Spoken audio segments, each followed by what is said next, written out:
Welcome back. What's good? What's good? It's good. The Shane and Eric Wrestling Show, as it's known for right now. You Yeah, know still what I'm haven't saying? still haven't come up with a name yet. What's good though, bro? What's going on? What's going on? And just a bunch actually. Right. Yeah. A lot happened this weekend, or this past weekend, this week. Yeah. A lot went down. If you're a wrestling fan, it was a great time to be a wrestling fan. Yeah. There was a lot of stuff going on. So Yeah. you know, a lot of moves being made. So we're just gonna get right into it. So we'll hop right into the AEW Revolution review first off. Absolutely. So I pulled up the card just to make sure that we don't forget anything. You know what I mean? But so Layla Hirsch versus Chris Statlander opened it up. Layla Hirsch won. Decent match, I feel like, you know. Let's see. Hook versus QT Marshall. Of course, Hook just ran through him. Easy. And then House of Black versus Death Triangle. That was really good. That was good. Death Triangle had Eric Redbeard featured, who used to be Eric Rowan in WWE as part of the Wyatt family. You know what I'm saying? So that was dope to see him. And then it was dope to see what are they calling him? Buddy Matthews. Right. Now, you know, formerly Buddy Murphy. And the House of Black gimmick kind of fits him too, just because you got to think he was like that Seth Rollins disciple back when Seth Rollins was like on his cult leader stuff, you know what I'm saying? The Messiah of Monday Night and all of that. So him going basically into a cult in AEW makes sense. Yeah, exactly. So Death Triangle, who won that one? House of Black won that one. House of Black won. Yeah. House of Black won that. Then the pay-per-view opens up with Jericho versus Kingston. Fire match. Immediately, you know what I'm saying? A banger. You know what I'm saying? And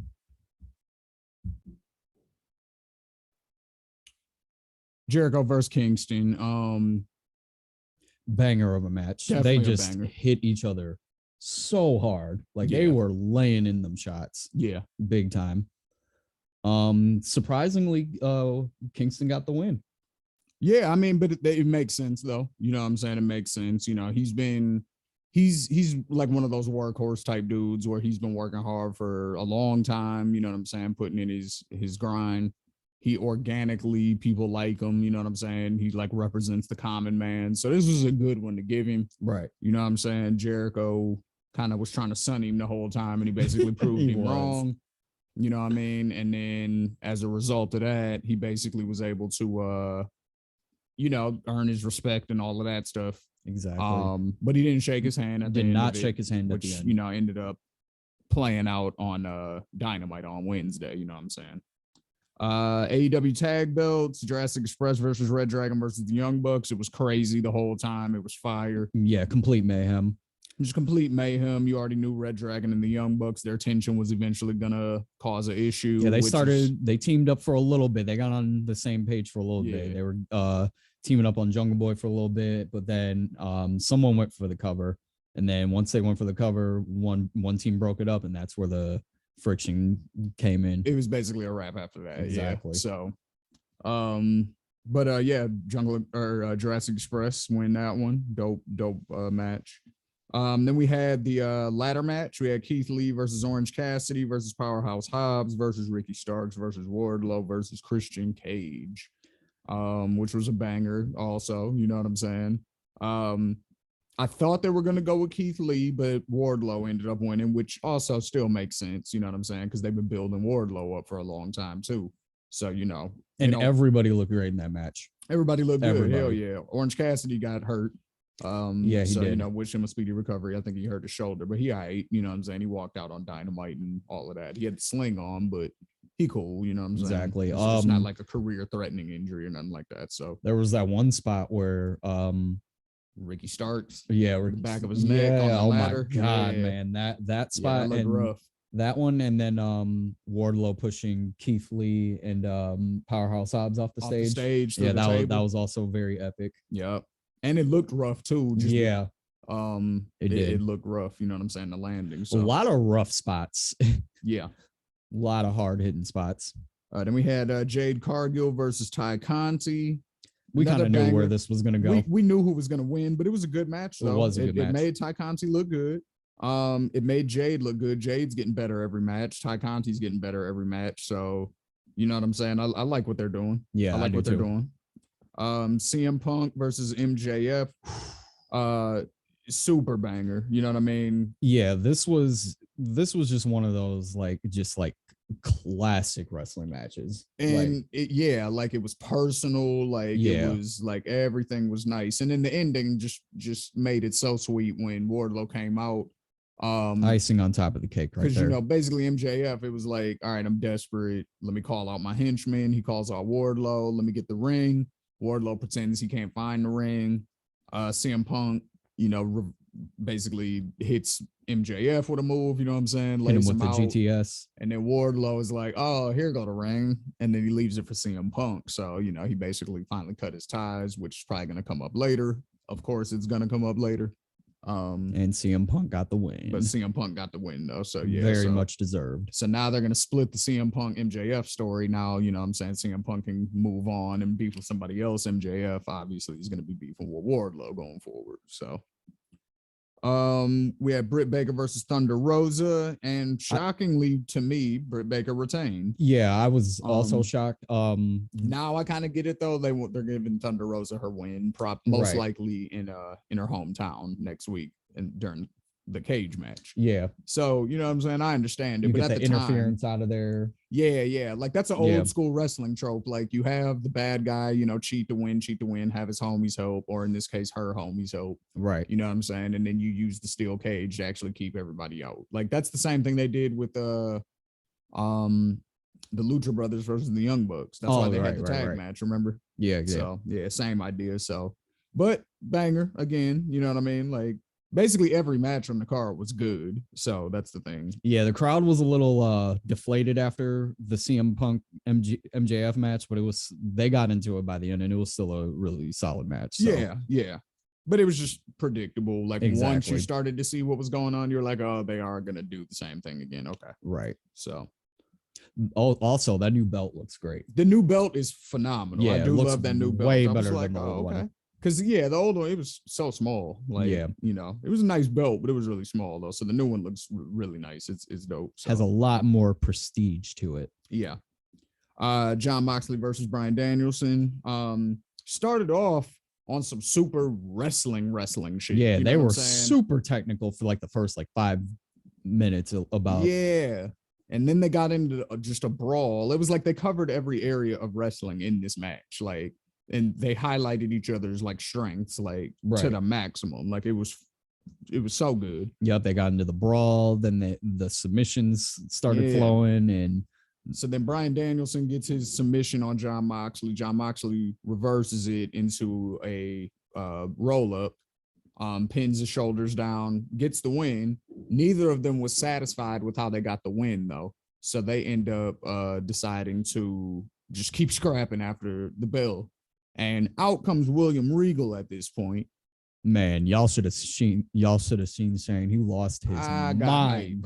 He lost his mind. Because I'd forgot that Regal got released from WWE. So it was sort of a surprise. But it was so perfect because, you know, he's trained basically everybody. So if the OGs basically are going to team up and try to train the younger AEW dudes, what better manager to have than the OG of OGs? And he has connections to both of them. So it makes perfect sense. And then he explained that story on Wednesday. You know what I'm saying? How he has similar personality traits and stuff like that to John Moxley as far as personal demons and stuff like that. Right. And he says that Bryan Danielson is basically the wrestler he always wished he could have been if he didn't have those personal demons. So he's like, y'all are the yin and the yang of me, basically. So I want to put you all together and make sure that we rock out. So he came out there, slapped him up, you know what I'm saying? Like a dad, nigga, get y'all shit together real quick. And they both just was like, yeah, you're right. All right, our bad. And then they came out and had a banger match on Wednesday as a tag team. So then we had the Andrade Hardy family office versus Darby Allin, Sammy Guevara, and Sting. It was a little iffy between Sammy Guevara and Darby Allin at first because on Friday they had a match for the TNT title and Sammy Guevara retained, you know, so he wasn't sure what it was going to be with Darby, but, you know, they ended up holding it down and Darby and him ended up being cool at the end of the match. This was by far my match of the night to me. It was a banger. Sting went through some tables. Yeah. He jumped off of like the balcony and dove through some tables onto a nigga. And then Sammy Guevara did the Spanish, what's it called? The Spanish fly, I think, off like the staging area through some tables. And that shit was a crazy looking bump. Yeah. Who did he have? Who did he take with him? Isaiah, wasn't it Isaiah? Isaiah, what's his last name? Yeah, Isaiah Caster? No, it's Max Caster. Oh, Max Caster. His name's got to be Isaiah Cassidy. Cassidy. Yeah. Yeah, it looked like really rough for him when he landed. Yeah, it did. It looked bad. It looked real bad. But yeah, really hope he's all right. Yeah. Yeah, he is all right because he was on Dynamite yesterday. Oh, yeah, remember? That's right. He was part of the Matt Hardy segment that we're going to be talking about in a minute. That's right. And then to close out the show, we had the AEW World Heavyweight Championship. I don't think they actually call it the Heavyweight Championship because anybody can win it. So it's just the AEW World Championship. Hangman Adam Page versus Adam Cole, baby. Again, a super banger. The crowd, to me, stole the show. Yeah, because all of the chants they used the word Adam in every chant, basically. So it was so funny. So you just never knew who they were cheering for, but it was just like they were having fun with it because both of their names both of their names are Adam. So, but they did some good storytelling in this match too. You know what I'm saying? Dark Order came out, helped out Hangman when Red Dragon was trying to help out Adam Cole. The Young Bucks did not come out to help anybody. They kind of want to stay out of it because, they got history with Hangman Adam Page as well. Exactly. So which also played out on Dynamite this week. Ends up giving him those buckshot lariats, and he also hit him with his own move at the end. Hit him with the boom to the back of the head. Took his knee pad down and hit him with another buckshot lariat. And then even like subliminal storytelling is so good in AEW because like Adam Cole didn't take his knee pad down when he gave Hangman the boom. Right. And the announcer called that like, hey, y'all, he didn't take his knee pad down. You know what I'm saying? Like normally that's how he gives that knockout blow. Like, but he left the knee pad on. So Hangman was able to kick out because, you know what I'm saying? It wasn't the same impact as normal. Great. So just like little stuff like that. Like, it's those little intangibles. So, but overall, man, just a banger pay-per-view. This is like the third AEW pay-per-view I've purchased. And, I think this is the first one I've watched all the way through top to bottom, and it was fantastic. Not one match was bad. It was every great. match, like, and that's the thing, like, because we've been watching WWE for all this time, so it's like we kind of expect at least one or two bad matches. Like, we're happy when we get like higher than 50% good match rate on a WWE pay-per-view. You know what I'm saying? Right. AEW, like that expectation is way higher for me. It's like, you know what I'm saying? Like I'm expecting at least 85-90% good matches on AEW. And they deliver every single time. Like usually it's 100, but you know what I'm saying? Every now and then there might be, like I said, my biggest complaint is probably, the Britt Baker, Thunder Rosa stuff. But again, I see why they're doing it, so I'm not tripping. Exactly. Because again, give her the win in San Antonio, have it close out properly, cage match.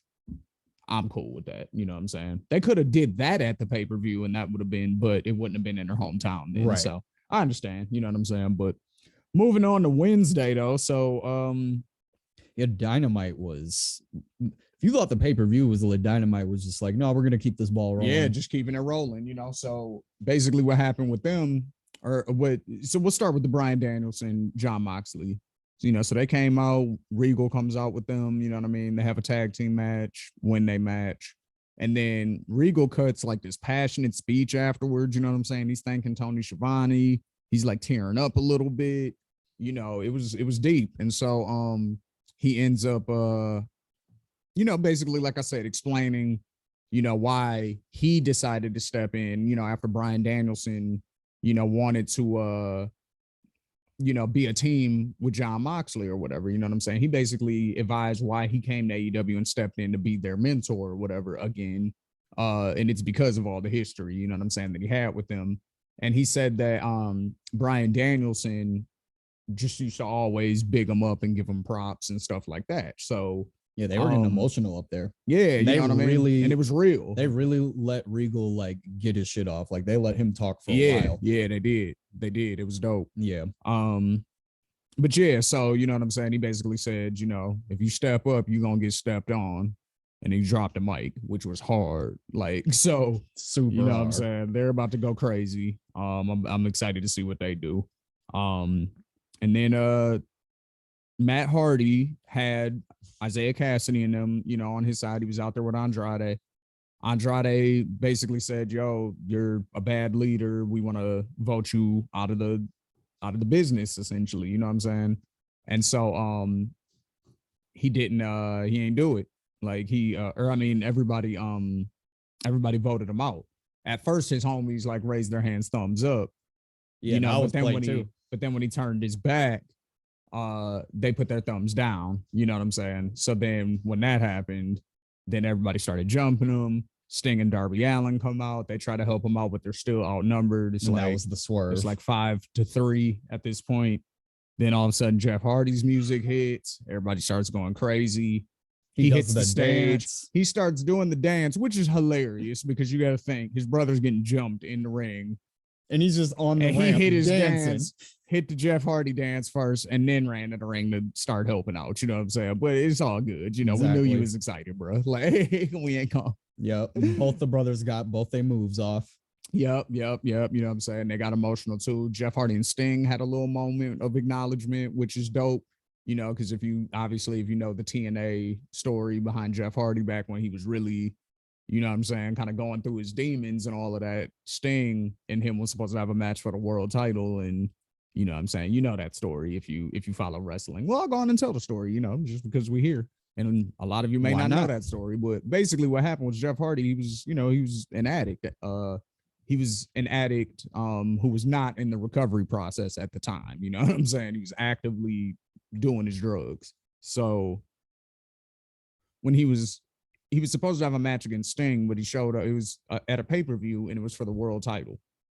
And this showed up in TNA. Yeah, he showed up messed up. So when he got there, you know what I'm saying? Basically, Eric Bischoff, who was like the booker at the time, basically went out there, called the audible, was like, Sting, just pin him real fast and let's get this over with. So the main event of the pay-per-view ended up getting messed up, you know, because, you know, Jeff had some issues. So it's good to see that they got past that. Right.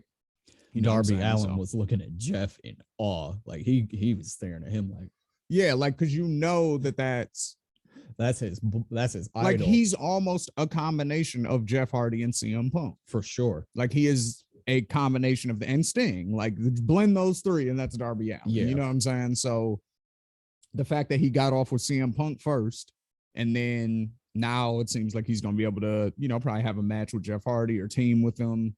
You know what I'm saying? I think they're going to do the 4-on-4, like I told you. Oh yeah, I definitely see that coming. So, you know what I'm saying? Like, I'm definitely looking forward to that. But yeah, Jeff Hardy is in All Elite Wrestling now, you know, and it's just funny. Like, I was talking to Sco earlier, and I was like, those 90-day non-compete clauses don't mean anything, bro. It's just like, think about it, right? Nah, because during that time, he got out on the 90th day.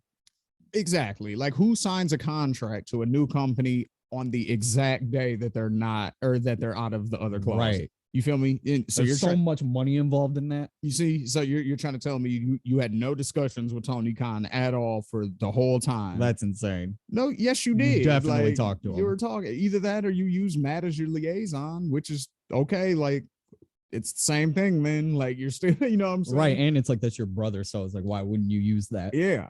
Yeah. So, you know, it's just funny to me because, like, they were setting up the storyline for the last few weeks. Remember, we kept seeing Matt do Hardy Boys-esque shit every now and then. Yep, the announcers would start calling it out, like hinting at it, but not all the way saying it. Exactly. So my thing, I was just like, bruh, like, y'all been talking, dog. This 90-day shit is some bullshit. Like, yeah, but what it is what it is. But so this is something I wanted to ask you about. Okay.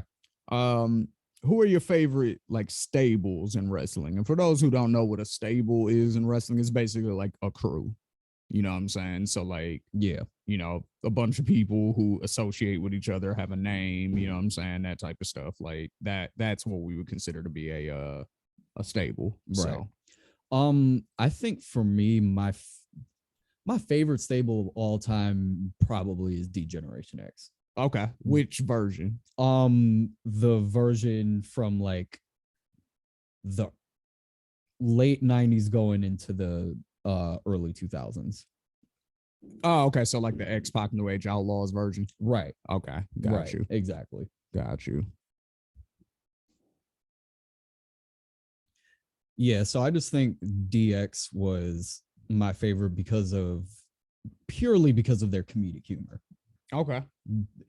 Purely based off of that, because I think that as far as any stable goes in like those like classic wrestling days, I think that out of all the skits that they did, I think out of all the like funny like costume, like dressing up as other wrestlers, like all that type of stuff, I think all of those skits were legendary. And I don't think that like the Attitude Era, like I definitely think that we would have gotten a lot of the funny moments from like obviously like Stone Cold, The Rock, like everybody like that. But I think DX, especially like Triple H, like expressing like that funny character, like him and Shawn Michaels like going back and forth, like that was such a great era for me. So yeah, definitely DX for me. But okay, so see, that's what I was asking. So which version? So are you saying the Triple H Shawn Michaels China version or the Triple H X-Pac New Age Outlaws China version?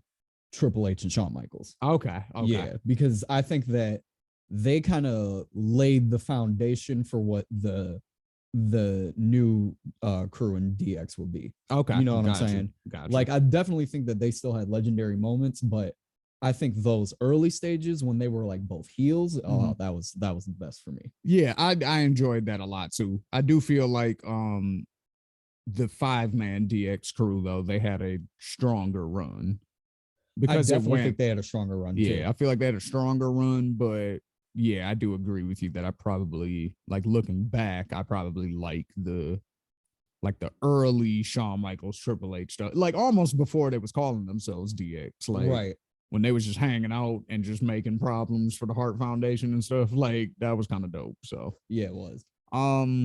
And as far as like modern day, even though they're no longer a stable, the Hurt Business, they were just they just like represented like a new energy in wrestling that like we hadn't seen in a while. Yeah, and I just like really appreciated it. Like it was a bunch of they were almost like Evolution but black dudes. Exactly, that's exactly what they were.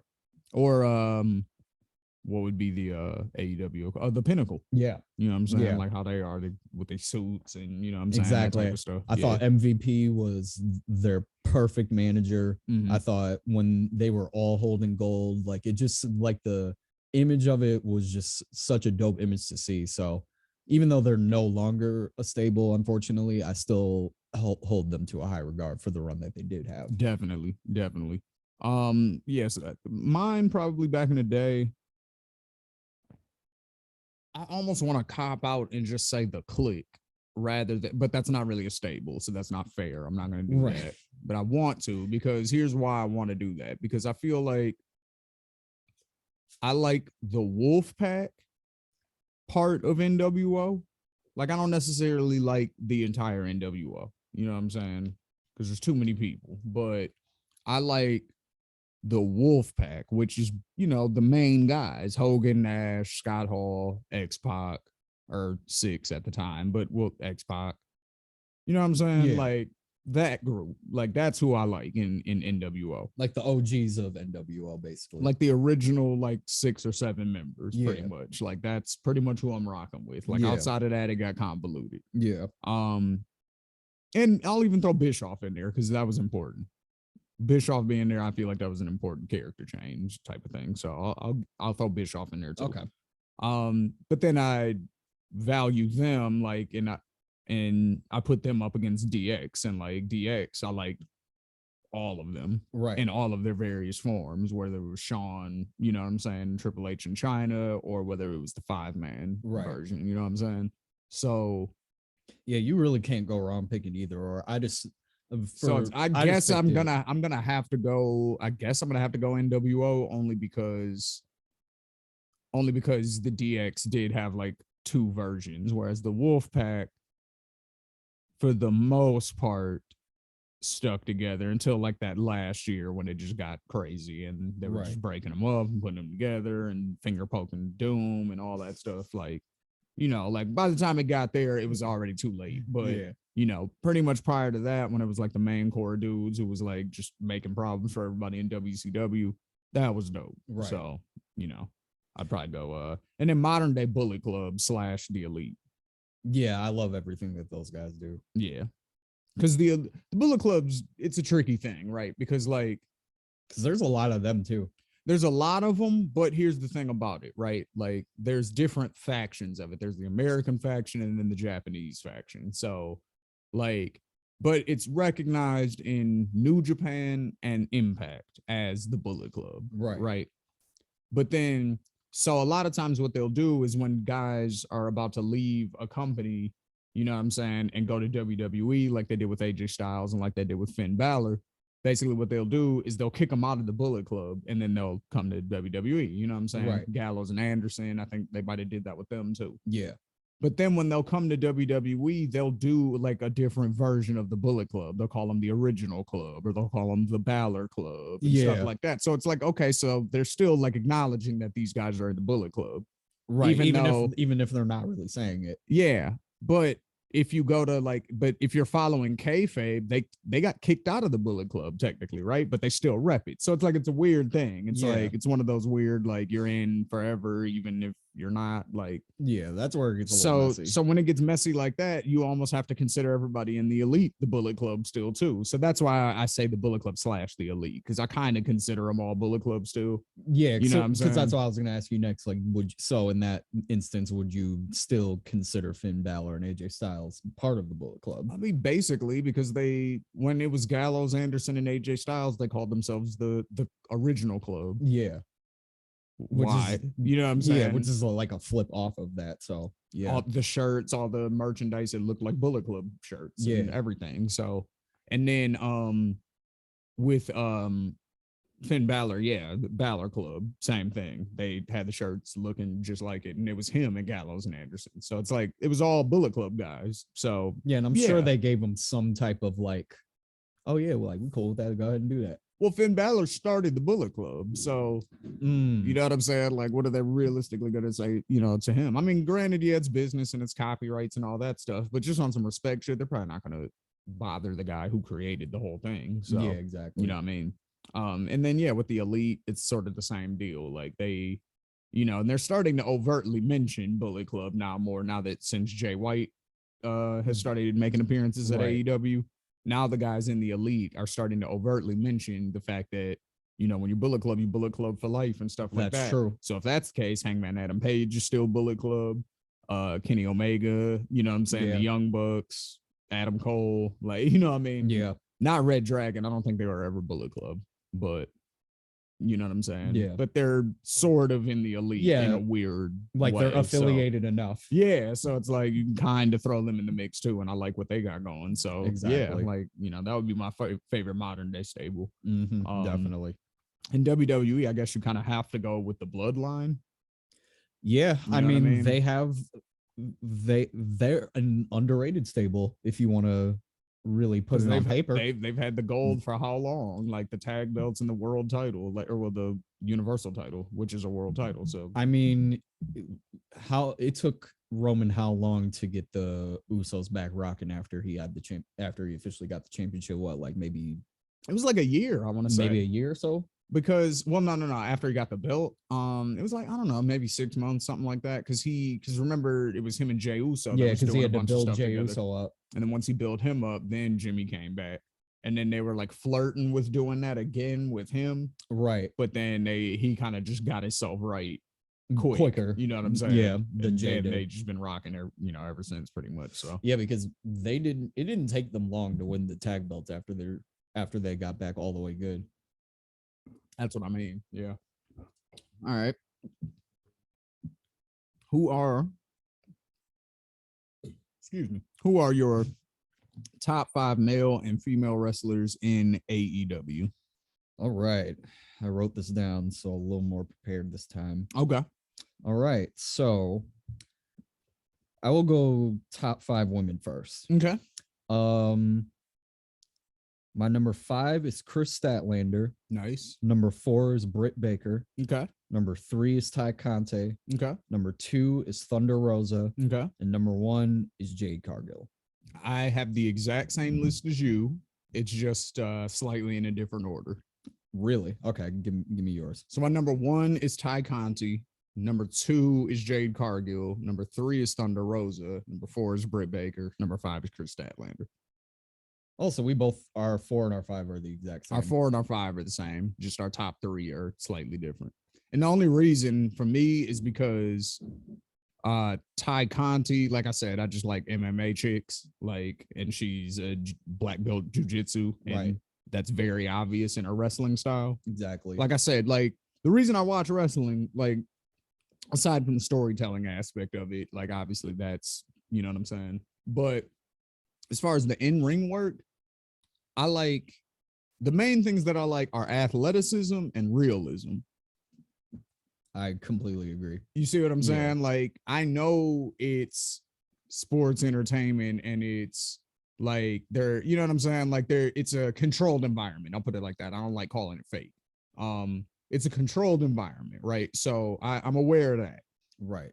But I'm purposely suspending my I'm purposely suspending my belief for this time. It's like it's a thing that we're all in on. We know what it is, but I'm choosing to act like it's a legitimate sports competition right while I'm watching it. So I want it to look that way. You know what I'm saying? And I feel that like the MMA jiu-jitsu style fighters who end up coming to pro wrestling are really good at doing that. You know what I'm saying? Yeah, and so, they're just naturally athletic. So Ty Conti, like you know what I'm saying? She just does that at a high level. So yeah, so even if it's like choreographed to a certain degree, it still looks real. It still looks real, and they can still, because you could see that happening in a UFC fight or in a street fight, right. You know, almost like you could see somebody get a arm throw or a hip toss. You know what I'm saying? Like that's a real thing that could happen, right? Like they can do it. Or certain they're types so of like skilled suplexes. at what they do that they can figure out on their own how to do it in a safe way and still make it look right lethal. Right. Yeah, exactly. So, and that's, like I said, like that's for the same reason I like the suplexy type guys. You know what I'm saying? Your Kurt Angles, your Brock Lesnar's, your Kenny Omegas, you know what I'm saying? Different people like that who do like a lot of suplex variations and stuff like that. It's because it's based on, you know, freestyle wrestling, which is a real sports competition. You know what I'm saying? So you're just incorporating that basically with MMA, sort of, you know what I mean? Right. You know, in a controlled environment. That's what professional wrestling is. So yeah, exactly. If you can pull that combination off, or like I said, extreme athleticism, so like high flying type stuff, you know what I mean? I like all of that. And all the reason flips. But also that type of stuff would hurt too. If somebody flies and kicks you in the face, that looks like it should hurt. You know what I'm saying? If somebody hurls their entire body off of you from a high height, like, and lands on you, it's gonna hurt. Now, obviously, you're suspending the belief because you know they could just move, but you know what I'm saying? Like, but at the end of the day, somebody jumps on you from that height, it will hurt. So right. That's why I am cool with that type of stuff too. So, and you know what I mean? if that other wrestler moves, that person who jumped can still get just as messed up as we saw last night with Sammy. Yeah, going to the table. Hell yeah. Jade is my number 2 because I feel like I've seen a rapid amount of improvement in a really small amount of time. I completely agree. She's, you know, TNT champion. She's been holding it down. You know what I'm saying? She's 28-0. So she's kind of doing the Goldberg record thing. Yeah, she gets better every match. They're starting to step her competition up. You know what I mean? They're giving her like legit, you know, people to go at who you don't think she's just going to squash. Yeah. You know what I'm saying? So that's a good thing. Yeah, her latest matches, like you didn't know, well, you knew she was going to win, but it looked like it was the other person got a couple good near falls in to make it seem like, ooh, this could tilt another way, even though, like I said, we knew it wasn't. Yep. Thunder Rosa, just because she's dope. She's just badass. You know what I'm saying? Everything about Thunder Rosa is fire. She's just hard. Britt Baker, just because she's just really good. Like, she's just skilled. She's a good wrestler. You know I watched a lot of really good character. I watched a lot of old Britt Baker matches the other day, and she is really good. Yeah, that's what I'm saying. Like, she's got skills in the ring, and she's also, she's got a good character. Yeah. You know what I'm saying? So, she's that cocky heel, but she's like really good at it. So I appreciate what she brings. Yep, she talks that shit. And then Chris Statlander also, I feel like she's like kind of a strong woman, you know what I'm saying? Who, it's not like obvious. Like, it's not obviously presented in a way that like Jade Cargill is, or like how Chyna used to be, or like Beth Phoenix, you know what I'm saying? Where it's like, look at her physique. That's like a big part of their gimmick. You know what I'm saying? Yeah. That's not necessarily part of Chris Statlander's gimmick, but she uses a lot of power moves. So that's what I appreciate about her. You know what I'm saying? That she just brings a different skill set that most of the other women don't have. Most of the other women are more like technical. Yeah. You know what I'm saying? Whether that be, like I said, like on some submission base, kind of like how Britt Baker is, or, martial arts based like Ty Conti, or, stuff like that. She's more, like I said, like sort of like an old school, like just power wrestler. You know what I mean? More like a, who could I compare her to? Like a, like almost like a Kurt Angle style almost. No, because that's still sort of more technical, because it's, like I said, that's more based off like freestyle wrestling. That's a lot of like suplexes and stuff like that. Chris Statlander's more of like a power bomber. Okay. Like a I know thrower. You know what I'm saying? Like, she's more like a just, you know what I'm saying? Like, she uses power in her moves, I guess, is what I like about her. So when you put it like that, I kind of think about Roman Reigns. Kind of, yeah. That's what he does. He's a powerhouse. Like, he throws, he charges. Like, all his moves are all based on power. Like, and kind of to the point of that too. Like, their power also comes with speed. They're also really fast with their moves too. So, yeah, that works. Yeah, and Chris Statlander, it's like she builds up as the match. That's what I like about her too. It's like her matches start off slow, and it's like they pick up pace as the match goes, right? And it's like action packed by the end of the match. So it's like, you know what I'm saying? It's like it's a slow build, it's a slow grind, but you get there, and at the end, you're like, that was worth waiting to see where that went. You know what I'm saying? Like, so that's what I appreciate about her matches too. So that's my top 5 ladies. All right. Top 5 fellas. All right. My number 5 is Adam Page. Okay. My number 4 is Adam Cole. Okay. My number 3 is Sammy Guevara. Okay. Number 2 is Darby Allin. And my number 1 is Bryan Danielson. Okay. My number 1 is also Bryan Danielson. My number 2, probably Kenny Omega. My number 3 is probably Sammy Guevara. My number 4 is maybe Hook. And number 5 is probably now Keith Lee. But before Keith Lee, probably Jon Moxley. So the only reason I didn't put Kenny Omega on my list, because if I did put him on my list, he would have been number 2. And then I would have shuffled it around a little bit. But the only reason I didn't put him on is because he's injured right now. I feel so. That's the only reason. Otherwise, he for sure would have been there. I feel it. But he was the triple champion, though. We can't take that away. Yeah, he had the AEW Impact and AAA Mega Championship all at the same time. Like, that is insane. Oh no, 100%. I'm never. So, like, I'm we not can't taking take that nothing away from him. I'm definitely not.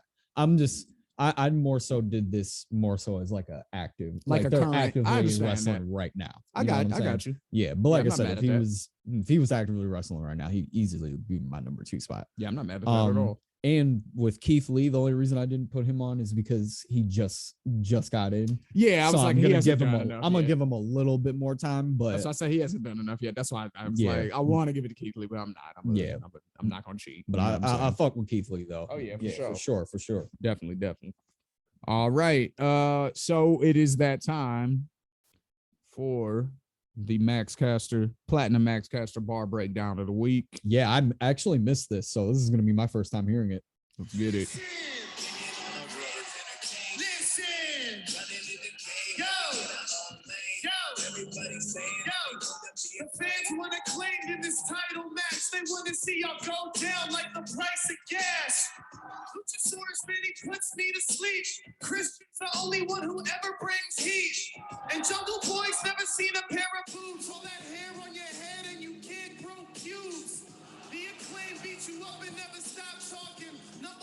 Batman at the box office.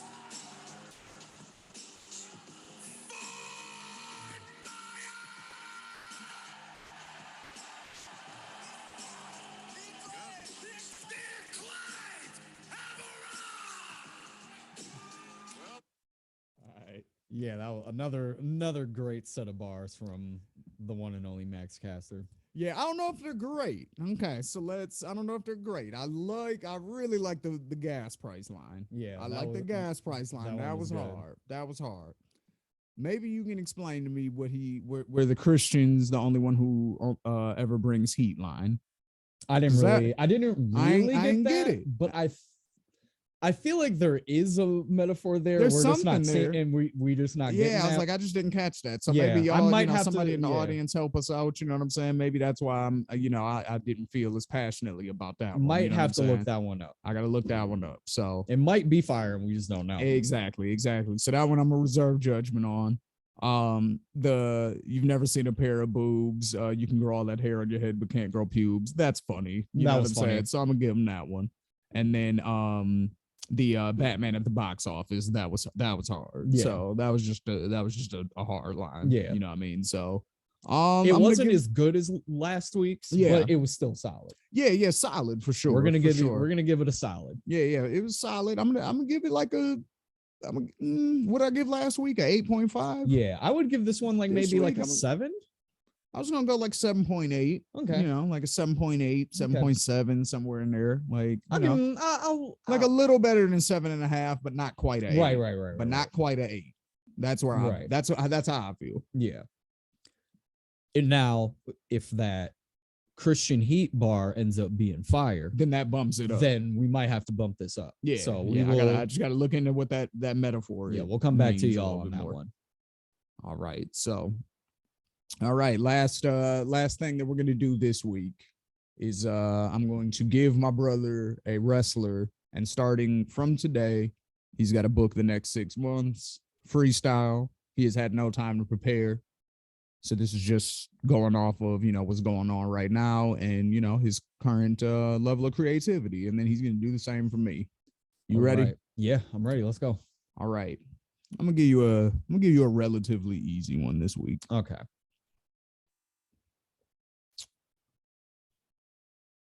Seth Rollins.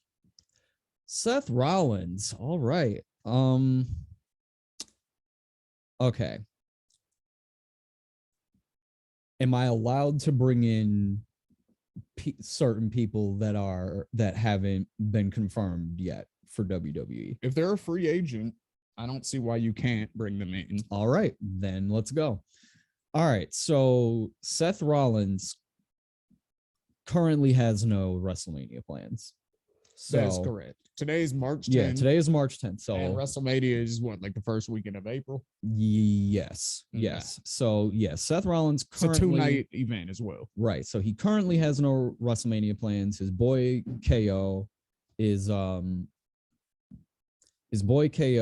has plans with Stone Cold Steve Austin on the KO show. So we're gonna let him go off and get that whole thing off. So I want to start at the next Monday Night Raw. So After WrestleMania? Or the next Monday Night Raw from tonight? actually we can do the Monday Night Raw before WrestleMania. So we're starting. So what? So he's just having matches up until then. Right. Okay. So he's having matches up until then, and he's getting frustrated because he's winning all these matches. So we'll say he won one against Damian Priest, Austin Theory, and let's go Cedric Alexander. All right. That's my guy, but that was just the Okay. first name that popped in my head. So Okay. sorry, Cedric, but Just some fucking matches. just some fucking matches. Now on the one, now we can say for the Cedric one, we can say that he took Seth to his limit, and that he still won. And by the end, Seth was pissed because he was like, I'm sick and tired of having all these matches. my tag team partner already has a clear road to WrestleMania. I still haven't been given one. What's going on? There's only like a week left before the show. Like, what are you guys doing? I like that road to WrestleMania too. I like that because I'm pretty sure I know where you're going. So I like that. But yeah, like there's no road for me. So what's going on here? He's gonna basically keep saying that. So right before, so he's gonna be he's gonna be the main event, the final closing out segment of Raw for the go home show before WrestleMania. Okay. So he's gonna be cutting that promo at the end of the match, and he's just gonna basically get all those bars off. He's gonna be standing in the middle of the ring, and then he's just like, "So I'm just gonna have no road to WrestleMania. All right, I guess I'll just throw myself out." And then he starts walking down, and he acts like he's about to start walking down the ramp. Bam, music hits. Cody Rhodes comes out. He's officially in WWE. Okay. Takes a microphone, simply says, "Your road to WrestleMania is set." Drops the mic, walks off. Okay. Seth looks completely stunned. We're going to give them night 2 of WrestleMania. Okay. Because on night 1, during the KO show, at some point, Cody Rhodes is going to interrupt them. Okay. And he's going to be like, "What's up, Steve? Know you're a legend, but I got to get this off real quick." Okay. He's going to be like, "Kevin, may I?" Kevin's just going to kind of look at him like, "Sure." He's going to take the mic, and he's just going to get all of his stuff off right then and there in front of everybody. Okay. He's going to say why he came back, and I'm kind of gonna go along with one of the stories that's been floating out there about him wanting to get his father's catalog back. Okay. We're gonna go with that angle. Okay. So we're using that as an angle because he knows realistically WWE Network is never giving exactly. that up. So let's be real. Yeah. If they won't give the NWA back their library full of NWA stuff because it's technically part of WCW's library, they're not gonna give nobody. Nothing. But anyway, go ahead. Yeah. So, but in this world, we'll go with that angle. That's a good angle. Yeah. For sure. So he's going to get all that off, and then he's going to say, "Oh yeah, and by the way,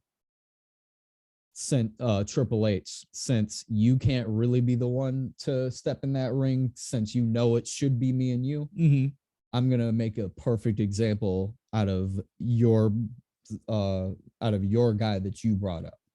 So night 2 comes, match is set.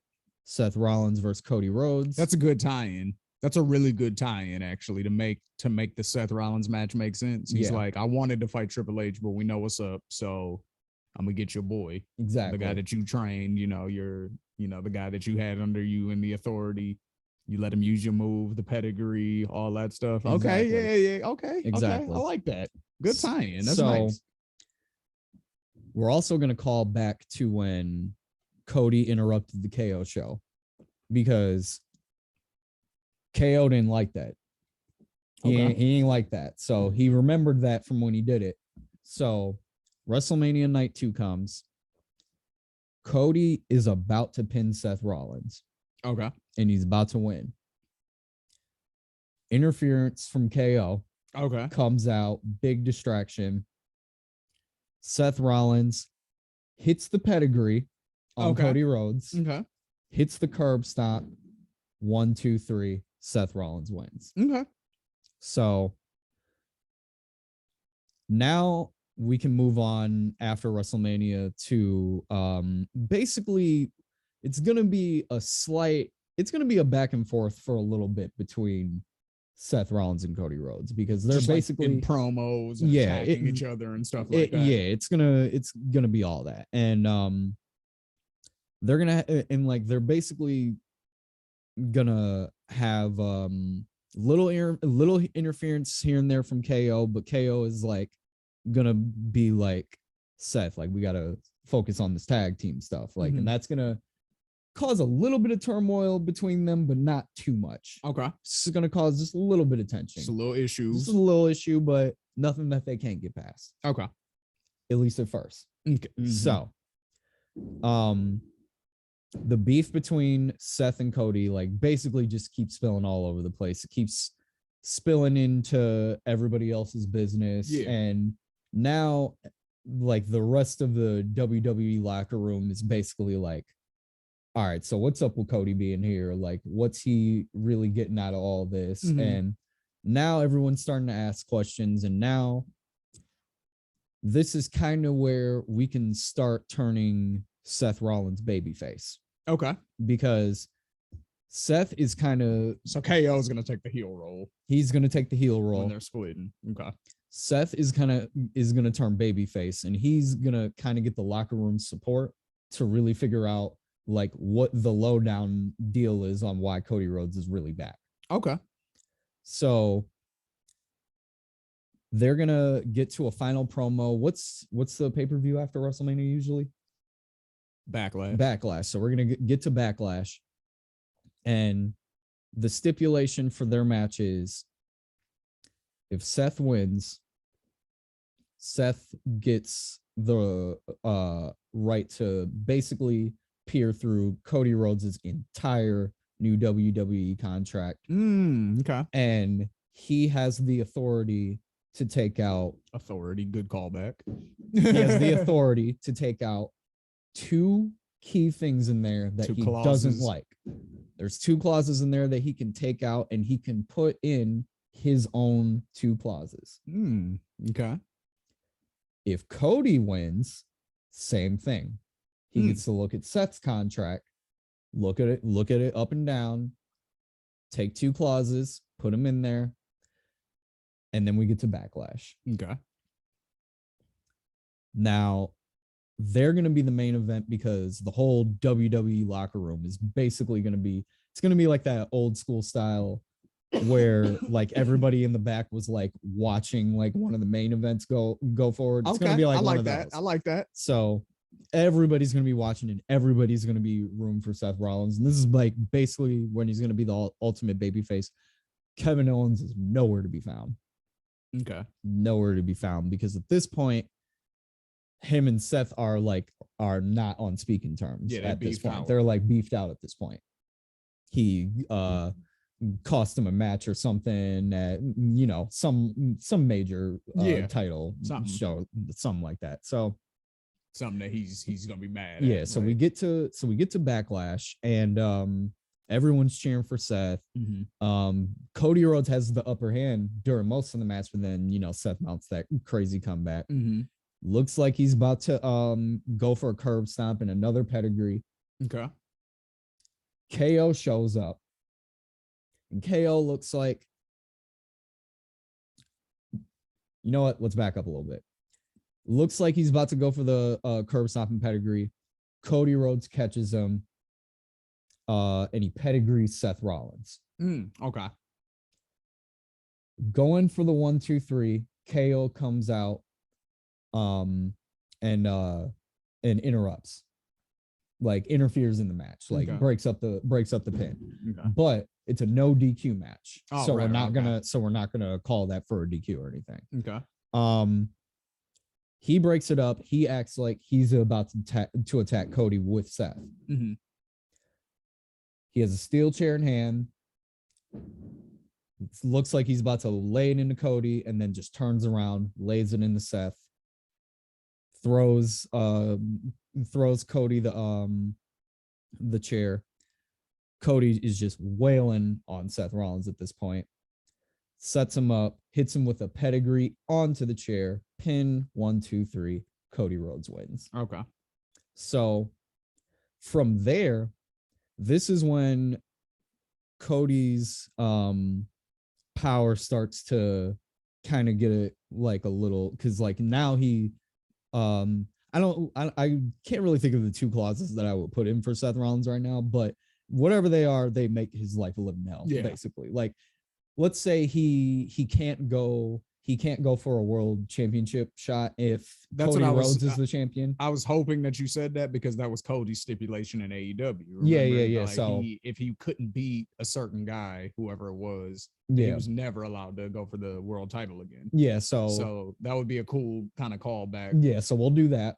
Same thing here. So yeah. So he stripped Seth basically. You Exactly. can never compete for a world title. Okay. Yep, exactly. And we'll say that like he stripped him of like half the money on his contract or something like that. Something wild. Yeah, something wild. Something wild.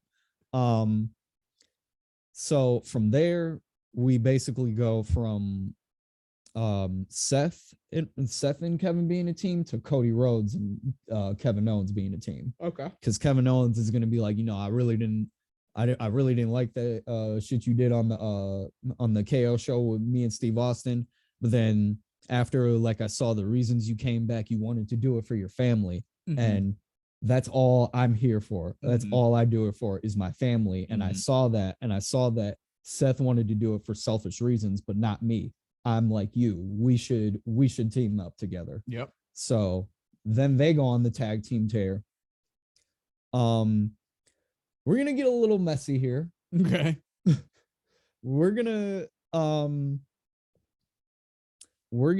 give them the tag team belts. Who are they defeating for the tag belts? They're gonna defeat the Usos for the tag belts. Okay. They're gonna defeat the Usos for the tag belts, and then Roman is still gonna be Universal Champion at this point. Okay.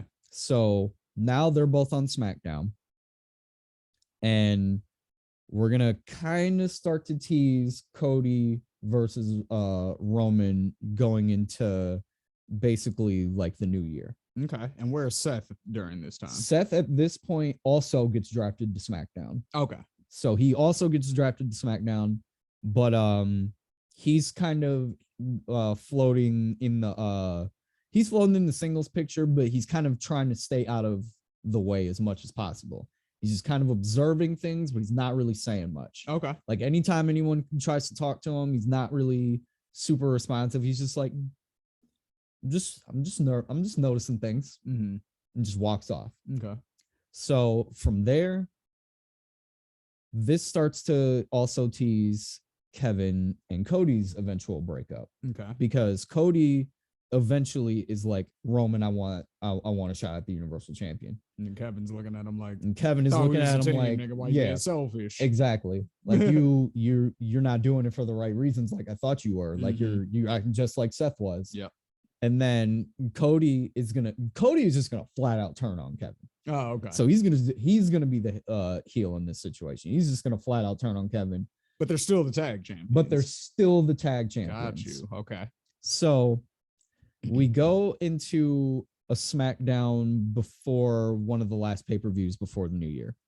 And the whole time, Before the new year, you booked this out like a year. Okay. yeah. Okay. So all right. the whole time, it seems like Kevin and Cody, like they can never just get on the same accord. And at this point, okay, let me ask you something. So when do they beat the Usos for the tag belts? What pay-per-view? SummerSlam? Yes. Say? Okay. yeah, cool. we'll say SummerSlam. Okay. And then so that takes us to the new year. Right. Okay. So at this point, we're gonna say that by this point, Jay and Jimmy have gotten back in Roman's good enough graces to show him and prove to him that they can go for the tag champions again. And they're gonna be like, and bro, like look at them, like they're completely falling apart. Yeah. Like we can get this back from them. Like Right, we got this. And Roman's gonna be like, all right, like let's do it for real. Do it Yeah. for real. But Yeah. if y'all don't win the belts, don't come back to this locker room. Right. So Don't they you go bring your ass back home. yeah, so they go out for a SmackDown before the last pay-per-view. And also, this is one of the stipulations because Roman's gonna tell Cody no. Okay. He's gonna be like, no, you after you leaving and you starting a new company and you want to come back and try to run this one too. No, we're not doing that. You will never have this title belt. As a matter of fact, I know you and I know you and KO are in such turmoil, in so much turmoil that I'll even put my championship match on the line for it. So if you guys retain, you can get a championship match. Okay. But if you lose, get no championship match. Okay. So Jay and Jimmy lose, but by DQ. Okay. So they're about to lose the match because by the end, KO talks some sense into Cody and ends up getting him to work on the same team with him. Okay. They're about to win. Roman comes out, chair shot to Cody Rhodes because he's about to get the pin, calls for the DQ. They announce that Cody gets the shot. That Cody gets the shot from there. Okay. So Roman's pissed. He's completely destroys Cody Rhodes, like completely destroys him. You don't even see him until the last until the very end of the show on the pay-per-view. They don't have no interviews with him, no nothing. They don't show any. The whole time their condition, their question is, oh man, what's Cody Rhodes' condition? We don't know. Blah blah blah. By the very end, he ends up coming out at the end, and he ends up beating Roman Reigns. Which pay-per-view is this now? What's the last pay-per-view before the new year? Before the new year? Yeah, after SummerSlam, like the last major one. Survivor Series. You can't do it at Survivor we can't Series, do it at though, Survivor because Series. they always do the champion versus champion brand split thing. So, you know what? Let's do it on. Let's do it for Hell in a Cell then. Okay. We'll do Hell in a Cell. We'll move it to Halloween. Okay. Move it to Halloween this time. Yeah, because I never like to beat it in the summer anyway. So yeah, we'll move it to Halloween, and Cody will come out and beat Roman for the Universal Champion at Hell in a Cell. Okay. And from there, we can kind of book it out from there as you would want to, but that's pretty much how I'll book it up for that point. Well, okay, but what's Seth doing though? Because I asked you to book Seth Rollins. You ended up kind of booking Cody Rhodes. How did that happen? Because you started with Seth versus Cody. So all of that, right. So all of that was, you know what I'm saying? But right. I ended up going into a whole Cody Rhodes, whole Cody Rhodes thing. Once you put Cody with KO and split up Seth and KO, that's when it veered off. Yeah, it veered off towards Cody. I like the story though. Like all of that makes sense. You know what I'm saying? But yeah, where's Seth at? Okay, so all right. So for Seth, let's go back to SummerSlam for Seth. Okay. So for SummerSlam, Seth Rollins is actually, yeah. We'll stick with SummerSlam. So for SummerSlam, Seth Rollins is basically gonna be playing the background still, watching KO and Cody kind of fall out from that. Okay. So before the last tag team match that they have, the one where they get DQ'd, he's gonna go up to KO and basically be like, yo man, like he's gonna apologize for everything. Okay. He's gonna be like, I messed up, like I was focusing on myself, like I wasn't focusing on our team. And now I see where I messed up, because now I see you with Cody and I see my mistakes through what Cody is doing. Okay. So he's basically just going to be like, I'm just letting you know, like, I'm here for you, man. So like whatever you need, like after your Universal Championship match, like I got you. So basically after the tag team match, KO is devastated. From everything, because he's like, even though they ended up retaining, he still didn't really get what he wanted at the end. Yeah, because Cody ended up going on to win the belt, the Universal Championship belt, and he's now basically the afterthought. So yeah, After Hell in a Cell, the Usos get their rematch because of the DQ. Okay. The Usos beat KO and Cody because they can't get along this time. Like, Okay. The beef has gone way too far, and basically they're fighting each other at this point, and KO ends up leaving Cody by himself. Got you. The Usos hit the 1D double splash, 1, 2, 3 tag team champions. Cool. From there, Kevin is completely distraught. Goes back to Seth Rollins, and Seth is like, we can make this work. Like forget the WWE champion, forget the Universal champion. Like, who knows how wrapped up they're gonna be. Like, Brock is here, like he's probably gonna be fighting over it for a while. We should figure out a way to get ourselves back to Raw. I feel like they probably need us over there anyway. And then from there, they work on getting back to Raw. They get back on Raw. They end up beating RK Bro, and they end up becoming the tag team champions. Okay. Cool. And then you can basically have them best friended out throughout all that. Yeah.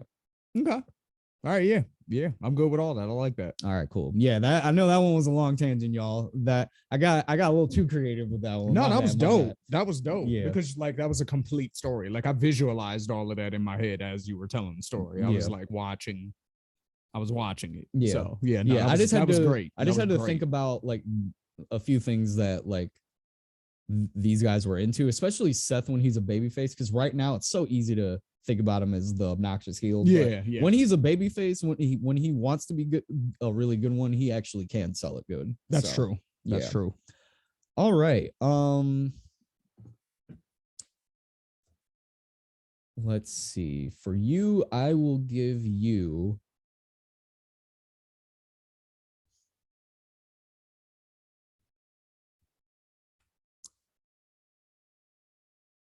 let's go Big E. Big E. Yeah. Okay. So right now he's listed in the tag division with Kofi. Right. And Xavier is the solo guy right now because he's King Woods. So Yes. Cool. So the Usos are the tag champions, Big E and Kofi. Okay. So they have the Intercontinental Championship over there, right? Intercontinental and Universal. Yeah. Okay. All right. So let's see.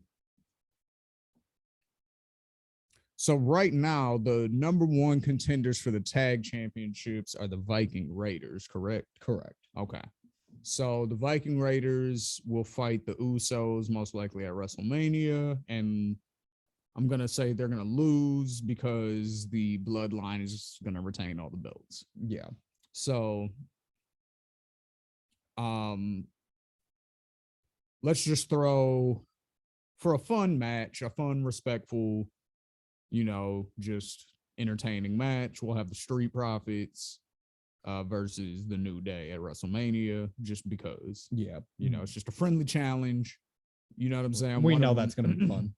We know it's going to be fun. One of them just throws the challenge out to the other because they're on opposite shows.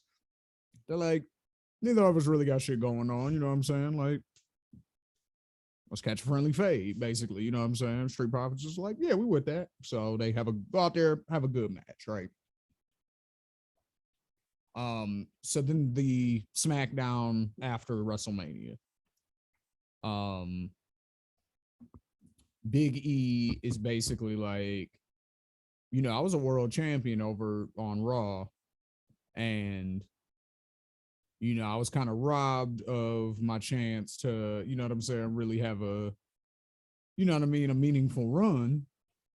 You know what I'm saying? They just kind of threw Brock in the match, and that was your fault, Roman. You know what I'm saying? Because you know what I'm saying? You weren't able to compete. And I understand why you weren't able to compete, and I'm glad you're better now. But you are able to compete now. You know what I'm saying? So I think you should give me the shot that was robbed from me over on Raw, and give me a shot for the Universal belt, or for the combined whatever it's called. You know what I'm saying at that point? The Universal World Heavyweight Championship, we'll call it that for now. because Roman, yeah, like because it's Roman versus Brock, and they're it's supposed to be a unification match. right. It's supposed to be a unification match. We're assuming Roman's going to retain, so he's going to go ahead and keep both of those belts, or like I said, the new combo belt, whatever they make.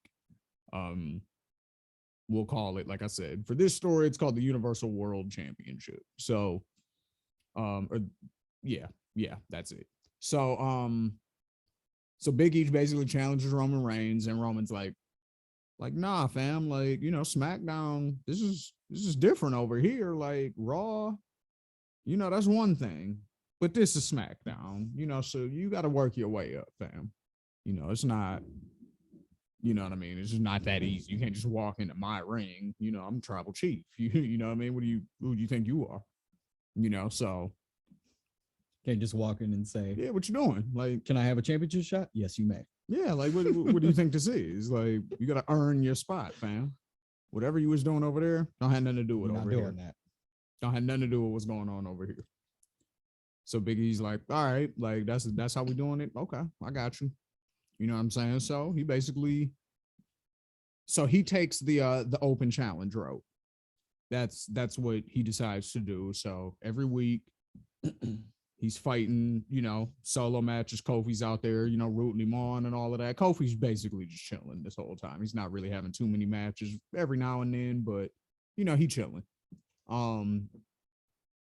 He's rooting for his boy for real. He's really just rooting for his boy. Yeah. You know what I'm saying? Xavier, he's kind of in the IC title picture a little bit at this point. Maybe he wins, maybe he doesn't, whatever. You know what I'm saying? But that's where his focus is.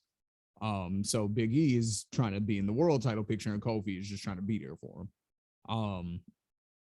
So he issues the open challenge, every week. First week it's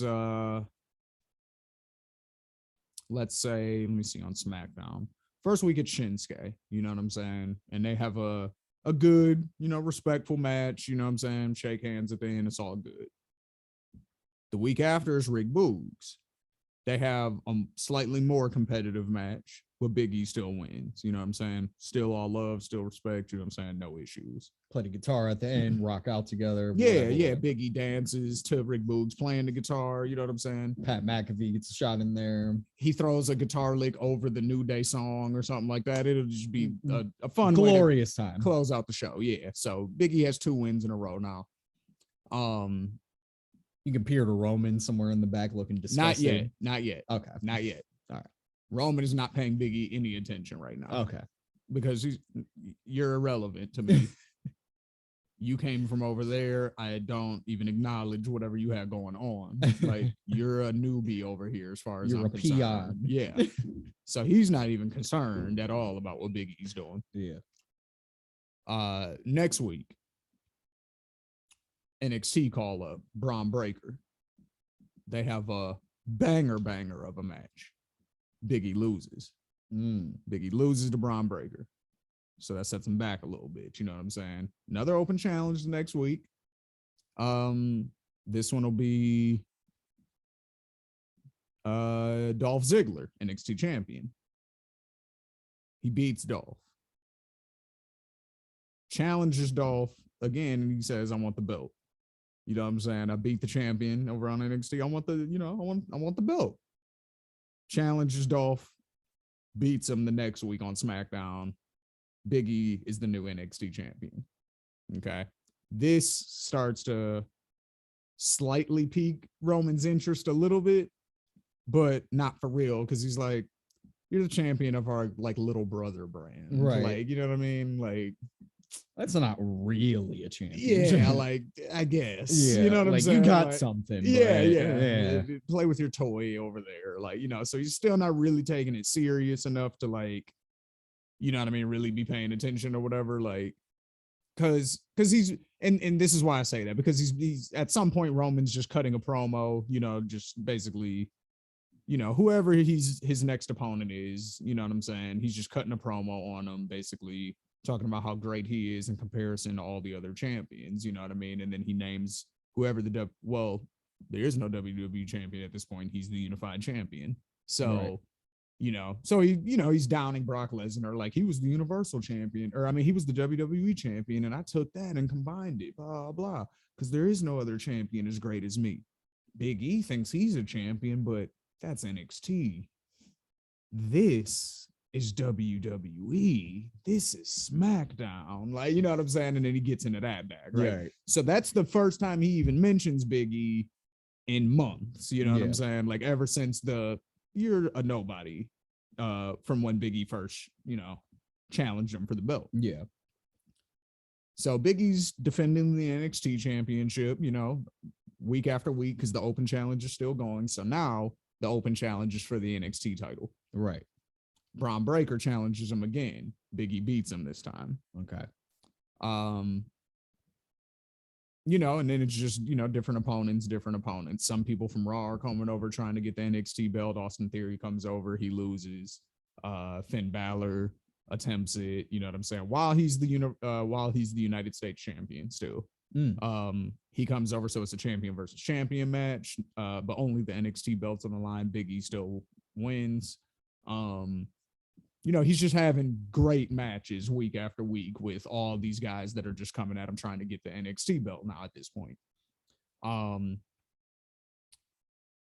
The Intercontinental Champion is, let's say, Bobby Roode. I think I see where you're going here. Let's say it's Bobby Roode. Yeah.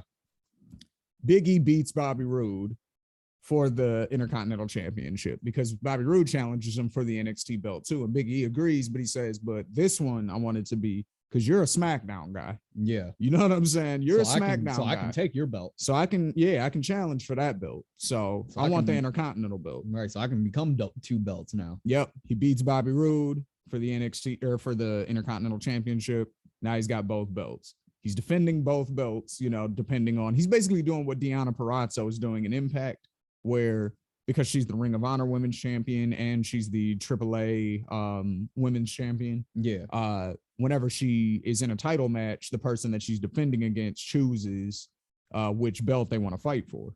You know what I'm saying? So now Big E is basically doing that. And he's sort of taunting Roman Reigns like, hey, you combined your two belts. Maybe I should combine my two belts. You know what I'm saying? Like, so he's like trolling Roman Reigns kind of now because he's like, you got two belts. I got two belts. You know what I'm saying? Yeah. But Roman is still not really acknowledging him, but he's starting to slowly pay attention. You're starting to see like little like segments now of him like watching his matches in the back and stuff like that. Because he's like gaining steam. This is like 6 months of like undefeated, basically undefeated. He only had that one loss to Braun Breaker way back in the day. You know what I'm saying? So yeah. So he's got the two belts now. Challenges Roman again. Roman still won't give him the shot. At this point, this is let's say this is July now. Right. You know what I'm saying? And Roman still won't give him the shot. Won't give him the shot at SummerSlam, right? So Roman defends against Drew McIntyre, retains at SummerSlam, right? So now he's at like almost 2 years of holding this belt. Right. You feel me? Big E fights at the NXT event, defends the NXT championship, wins against pick whoever, doesn't really matter. Right. Banger match though, you know what I'm saying? Something like that. Tommaso Ciampa, let's say. Yeah. Them two have a match at NXT. Big E retains, fire match. Then he has to turn around and defend the Intercontinental Championship at SummerSlam. Damian Priest, let's say. Somehow he ends up on SmackDown, you know what I'm saying? Banger match, absolutely takes Big E to his absolute limit. Big E still wins, though. You know what I'm saying? So Big E still has both belts. So we're moving on. Big E's like, okay, I've been doing this open challenge for the last 6 months. I've lost one time. Over this past weekend, Roman Reigns defended his championship. He won in one match. I defended this championship, and that was on Friday, and I won. I defended this championship. That was on Sunday, and I won. When am I going to get my chance to put a belt on each shoulder and one around my waist? Roman Reigns, what's up? You know what I'm saying? So now there's basically, think of the Daniel Bryan style campaign back in the day, sort of like the Yes Movement. Oh, I like this. I like where this. everybody's campaigning for Big E to like, yo, yeah, what's up, Roman? Like, now it seemed like you scared. Now it seemed like you running, bro. Yeah. Like, he got his rank up. Yeah. You can't act like he's not that guy now. You know what I'm saying? So what's up? Like, he's holding it down on NXT and SmackDown. Like, what are we doing? You know, so Roman is basically coming up with excuses now. You know, now he's starting to send the bloodline at Big E. You know what I'm saying? But Big E's got his homies too, because Kofi's still there, and Xavier's still there. Exactly. The Usos take out Kofi on one episode of SmackDown, injure him. You know, he's in a long-term medical facility. You know what I'm saying? Where he's gonna be out. Like, they gotta monitor this man. Like, he's got broken bones. Like, the Usos destroy Kofi. Right. You know what I'm saying? Because maybe he got there to the arena before Big E did. So Big E, you know what I'm saying? So they jumped him, and it was like, did him dirty, right? Xavier now is like basically trying to take the role of Kofi, you know what I'm saying? And you know what I mean? But like, they're both like really concerned about him and stuff like that. So they start to lose focus, you know what I mean? Big E loses a few matches that are non-title defenses. Okay. You know what I'm saying? They're just, you know, regular matches or whatever. He loses a match here and there. Maybe some tag team matches with him and Xavier because they can't focus. They're worried about Kofi. You know what I'm saying? So, you know, Dolph and Bobby Roode, the Dirty Dogs, they get a win over him. You know, they fight the Usos, they get a win over them. You know what I'm saying? The Viking Raiders, they get a win over them. You know what I mean? A few different tag teams that they really shouldn't be losing to like that. You know what I'm saying? But like you said, they can't focus. They can't focus because they're like, man, our man's is like, they did him dirty. Like, this is crazy. Like, you know what I'm saying? I thought this was wrestling, bro. Like, they're trying to murder him. Like, this is nuts. So, you know what I'm saying? Their focus is kind of, you know what I mean? So Roman basically is now at this point using that as an excuse. He's just like, man, you've been losing, bro. Like, why would I? Yeah. You know what I mean? Like, but he's really orchestrated, you know what I'm saying? Like, this all sort of to happen so that he wouldn't have to fight him. You know what I mean? So everybody is still rallying for Big E to, you know what I mean, have his matches, you know, or have his title shot against Roman Reigns or whatever. So, you know, the end of the year basically comes, you know what I'm saying, and Roman is successfully ducked having to fight Big E this whole time. Xavier is basically like, yo, you know what I mean?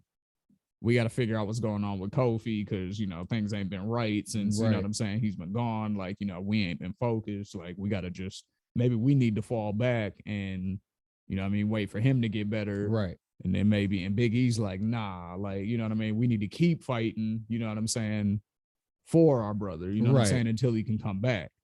So,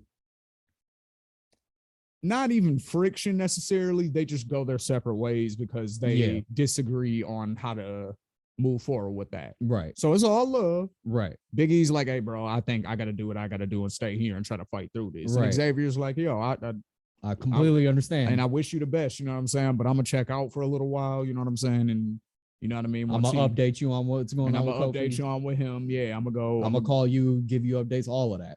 All that type of stuff, right? So Big E is, you know what I'm saying, starting to get his groove back a little bit, you know what I mean? He's starting to get back, you know, his wins up and stuff like that, you know what I mean? He's starting to defend the title again, you know what I mean? Or his titles, because he's still the IC and NXT champion at this point. We're into like January now. Let's say at NXT TakeOver the night before Royal Rumble, he loses the NXT championship to Tommaso Ciampa. Okay. But at that point, he had been the champion for, you know, close to a year or something like that, right? Almost a year. Like 8 months. Yeah. You know, solid reign, right? As a double champion. He enters the Royal Rumble as the Intercontinental Champion, wins the Royal Rumble. Okay. Picks Roman. Well, there's no pick. There's only one world champion. Right. I keep forgetting that. So Roman is the world champion, obviously. So he gets the, you know what I'm saying, the number one contender spot. So there's just Roman trying to sun him basically for the next few months going into WrestleMania. Kofi, heals up. They come back. So we have the Bloodline versus New Day feud. That is for what's before WrestleMania? What was Elimination Chamber? Yeah. So that'll be, one of the matches at Elimination Chamber. It'll be the Bloodline versus the Usos. Mhm. We'll have the versus the Bloodline versus the Usos. The Bloodline versus the New Day. Right. We'll have the New Day win. You know what I mean? Give them that good momentum. Yeah. We'll have I don't remember if I said, but are the Usos the tag champs right now in my story? I don't think I said anything about you. the I don't tag think you. champion. I don't think you did either. So we'll assume that they have the belts. Right. Kofi and Xavier challenge for the tag team champions At WrestleMania. Okay. They just straight up challenge them like, yo, our boy's gonna take your big dog out, so we want to take y'all out. Right. You know what I'm saying? So it's just a straight up New Day versus versus Bloodline beef going into WrestleMania ever since Royal Rumble. Right. That whole time, that's just intermixed matches with all of them. Yeah, like you thought you could take me out. Like now we back stronger than ever, and we taking all y'all gold. Yep, and we're taking everything. So then WrestleMania comes around. On night one, the New Day defeat the Usos for the tag team championships. That completely throws Roman off. Completely throws Roman's game off. He's pissed at them. You know what I'm saying? He does not want them to join him at ringside for the match. That is important. Because the New Day are definitely joining Big E. For sure. At ringside. So they're going to be there. You know what I'm saying? So it's just Paul Heyman and Roman. And then the New Day with Big E. Big E, again, still Intercontinental Champion this whole time. Right. He does not defend the belt at WrestleMania. Okay. Right? He doesn't have to defend the IC belt because his focus is the world belt. He won the Royal Rumble. Right. It's fair. Yeah, that's true. He good. That's you true. know what I'm saying? Like they not tripping. We got a US belt. We'll have that be the mid-card belt that's defended. You're fine. So he comes out with the belt, on his waist, you know what I mean? Kofi and them, they got their tag belts, to come out to the New Day shit, throwing out the pancakes, you know what I'm saying? Throwing out the bootios. They taking it real old school New Day, like, you know what I mean? Because I think Big E changed his music, but not for this. They're going right back. They're going old school New Day. Like, this is a team effort. Yeah. You know what I'm saying? Big E, Roman Reigns having a banger match. Paul Heyman tries to cheat at some point. You know what I'm saying? But Kofi and Xavier are there to stop that, so it keeps everything fair.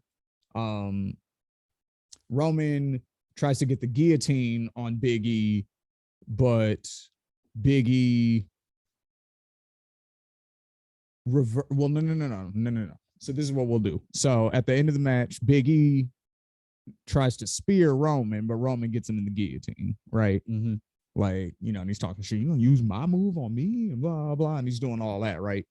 But while he's talking, Big E is sort of like powering him, into the corner or whatever, and then he picks him up in the corner because Roman is not letting go of the guillotine the whole time. He's like, fuck it, I'll just take the disqualification, like kind of like how he did against Seth. He's like, I don't care. And Big E's climbing his way up the ropes, you know what I'm saying, while he's in the guillotine, picks him up, you know what I'm saying, and then kind of like flips him like onto like the other side so that he can do that big ending finishing move. Right. So he basically is taking the guillotine the whole time, and then he basically flips Roman in the air. This is like a showcase of how strong Big E is at this point. This is the focus. Right. It's like, holy crap, he was able to escape the guillotine. Nobody else. No one else has been able to do this. And in the way that he did it.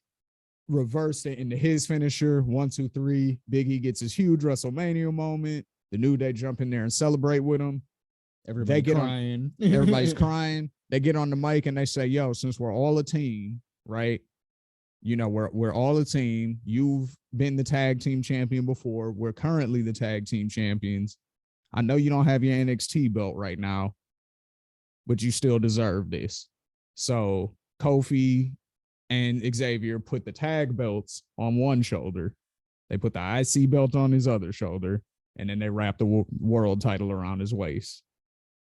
So he's got all the belts, and then boom, that's the fire, end. dumb fire. And then, so then you've built him up to be like, you know, like a superstar basically over the past year. Roman has had the belt for 2 years at this point, so it's a super huge deal who beats him. Yeah. He's basically, you know what I'm saying? Like done all this, like basically overcoming the obstacles the whole time. They took his homies out, they came back, like and now everybody's just happy and shit. Man. So love it. There you go. That's how I would do that one. But we appreciate y'all for rocking with us. You know what I'm saying? Sir. This is episode 2 of the Shane and Eric wrestling show. We're about to go hang out now and let our dog hang out with another dog that she loves. You know what I'm saying? So we're gonna go do that. But you know, Coffee with Shane every morning on Instagram and on Facebook. # Coffee with Shane if you want to find the show. That's Midwest Coast Network. You know what I'm saying? Definitely follow that page on both Instagram and Facebook as well. Midwest Coast Podcast on YouTube that will have every podcast show that we do, from Finish Strong podcast with Corey and Bree to the Midwest Coast podcast with myself and Corey, High Class Hipster Music podcast with Lasco Bills and Charisma. Then, of course, we have Shane and Eric Wrestling Show with yours truly and my brother Eric. Follow me at the Eric G Life on all platforms. Definitely following. Follow Ill Roots. Follow AZ Way Too Active. Yeah, all of that. All that. Sassy Squared. Everything. So you know what I mean? There you go. We will holler at y'all next week. And thank you for rocking. We out. Peace.